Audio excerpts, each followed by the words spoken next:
Hello, YouTube. Welcome back. Logan Albright here, and I'm back with another book review for you. And today I've got a good one for you. It's another Robert Heinlein book. I've done quite a few Robert Heinlein books on the channel. He's one of my favorite science fiction writers, and I'm really kind of getting into more of his novels. He's written a ton of them. There's like 30 novels to go through, and I've only read like, I don't know, 5, something like that at this point. So I have a lot more Heinlein novels to get through. So I hope you like these videos because there's going to be more to come. And I actually just purchased another one to read after this one. But the one I'm reading today is called The Door into Summer. This is an early Heinlein. It's not too early. I did a review of Starman Jones a while ago, and that's kind of a juvenile novel written for younger readers, for children. This is not written for children. It's an adult novel, but it's on the early side of Heinlein's career. This was written in 1956, which is before Starship Troopers, before The Moon is a Harsh Mistress, before Stranger in a Strange Land, before all the books that really made him famous.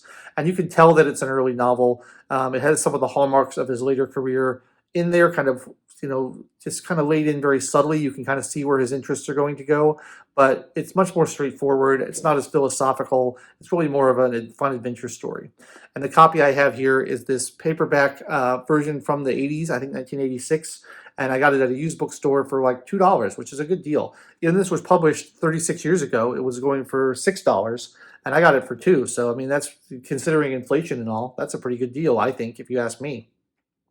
The story of The Door into Summer is about an engineer named Dan Davis who has a business kind of creating robots, household appliances, things that are going to make people's lives easier. And he's got some very inventive ideas of how he's going to revolutionize the world.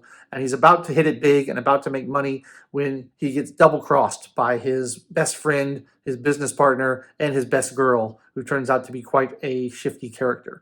And in the course of this double cross, he ends up being put into cryogenic sleep for 30 years. The book takes place in 1970, and he sleeps until the year 2001. And that's pretty amusing in itself because, this book being written in the 50s, you have a science fiction writer trying to predict what the year 2000 was going to be like, the year 2001 is going to be like.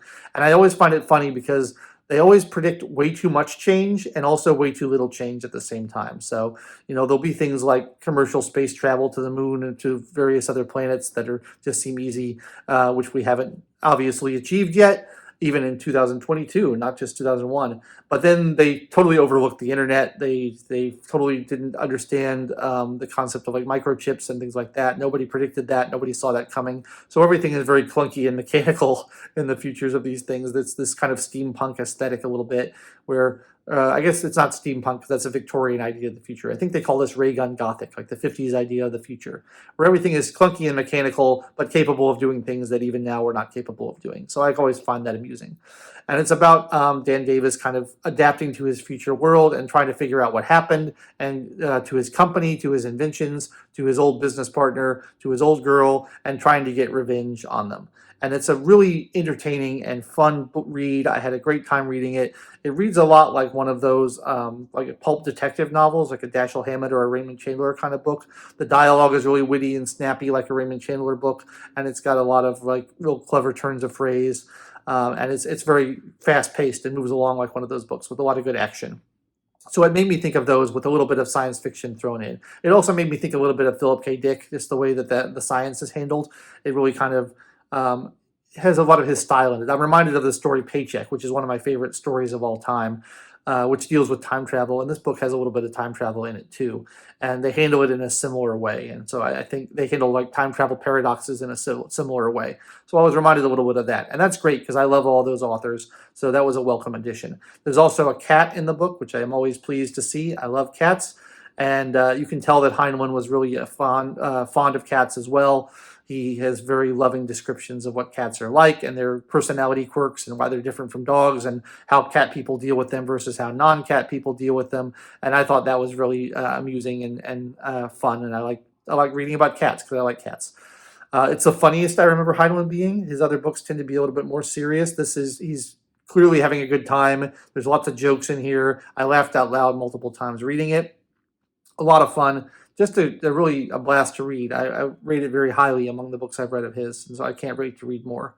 One of the things I find interesting is that you can kind of see hints of Heinlein's future style cropping up in here. A lot of his later books, later in his career, have a lot of emphasis on political science, government, philosophy of freedom. He's kind of a libertarian edge to him. Starship Troopers has this militarism and this like philosophy of what a society could be like. The Moon is a Harsh Mistress has this philosophy of what a government-less society could be like.